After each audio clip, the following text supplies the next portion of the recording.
Manusia, hewan maupun tumbuhan, sebagai makhluk hidup, kita perlu oksigen untuk hidup.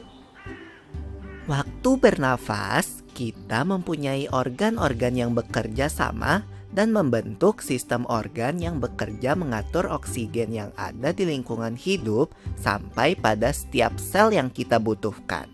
Oksigen ini tidak tersedia di dalam tubuh makhluk hidup. Kita mendapatkan oksigen dari lingkungan sekitar kita. Bernafas artinya kegiatan menghirup atau memasukkan oksigen dari lingkungan hidup dan mengeluarkan karbon dioksida dan uap air melalui alat pernafasan kita.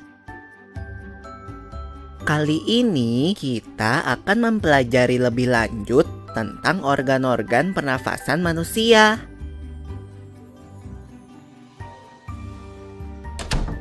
Lula, kamu tahu enggak kalau alat pernafasan kita terdiri atas hidung, pangkal tenggorok atau laring, batang tenggorok atau trakea, cabang batang tenggorok atau bronkus, dan paru-paru.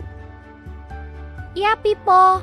Melalui lubang hidung, udara mendapatkan jalan keluar dan masuk ke dalam tubuh kita. Tapi, selain itu, udara juga dapat keluar masuk melalui mulut loh. Namun, jika kita bernafas menggunakan hidung, akan lebih baik loh, Pipo. Karena terdapat lendir dan rambut-rambut halus. Rambut-rambut halus ini berfungsi untuk menyaring udara yang mengandung debu, kotoran, dan kuman penyakit.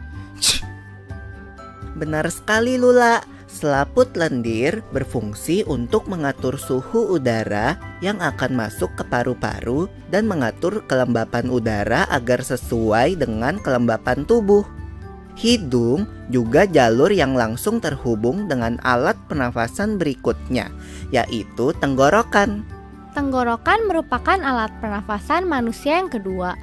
Pada tenggorokan terdapat laring atau pangkal tenggorok dan batang tenggorok atau trakea.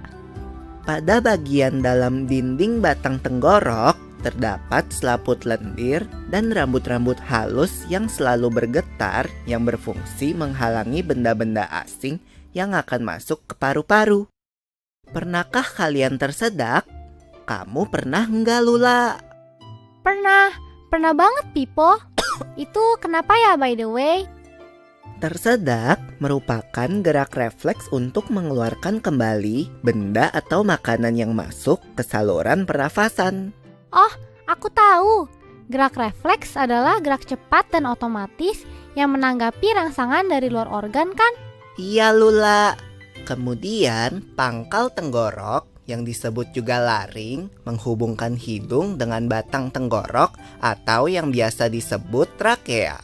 Pada ujung trakea terdapat bronkus, yaitu percabangan yang menghubungkan trakea dengan paru-paru kiri dan kanan.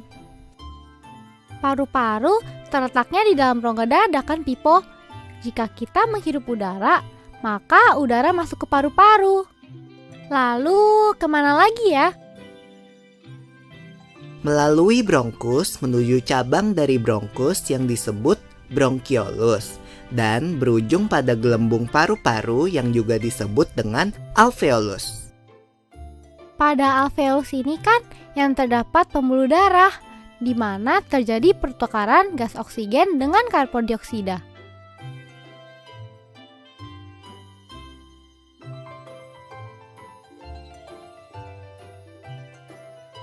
Well, Pipo, tahu gak kalau sistem pernafasan kita terdiri dari dua kan? Yaitu sistem pernafasan dada yang umum kita lakukan dan juga sistem pernafasan perut. Jelasin dong, Pipo, apa sih perbedaan detailnya? Pernafasan dada terjadi karena gerakan tulang rusuk oleh otot-otot antar rusuk. Pengambilan udara terjadi saat otot antar rusuk berkontraksi atau mengerut, sehingga tulang rusuk terangkat ke atas menyebabkan rongga dada dan paru-paru membesar. Oh begitu, berarti pengeluaran udara terjadi saat otot antar rusuk berelaksasi atau mengendur. Saat itu, tulang rusuk turun ke posisi semula, menyebabkan rongga dada dan paru-paru mengecil kan? Ya, benar sekali.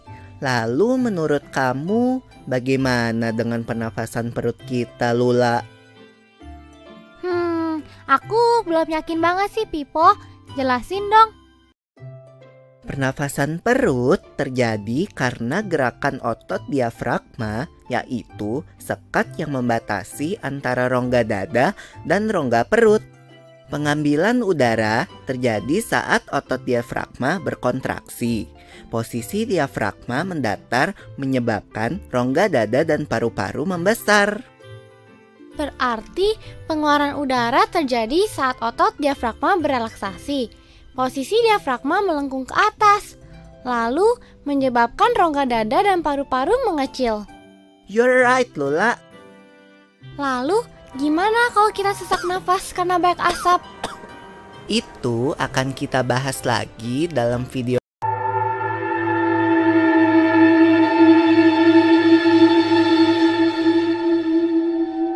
Ini yang terjadi dengan paru-paru kita saat kita menarik nafas. Ketika kita menghirup udara, volume paru-paru akan meningkat. Dalam kondisi normal, volume rongga dada dalam kondisi maksimal pada saat inflasi adalah 6-7 liter. Luar biasa bukan? Sekarang terbayangkan. Gimana kalau kita sesak napas karena banyak asap? Atau pernah nggak sih hidung kamu mampet karena pilek? Oh iya tuh, sesak nafas dan pilek adalah contoh dari jenis penyakit yang dapat menyerang sistem pernafasan kita, yang disebut juga penyakit pernafasan.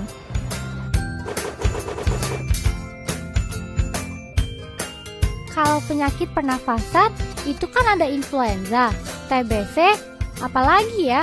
Ada juga bronkitis dan pneumonia, Lula. Kalau nggak salah ya, influenza kan penyakit yang cepat menular.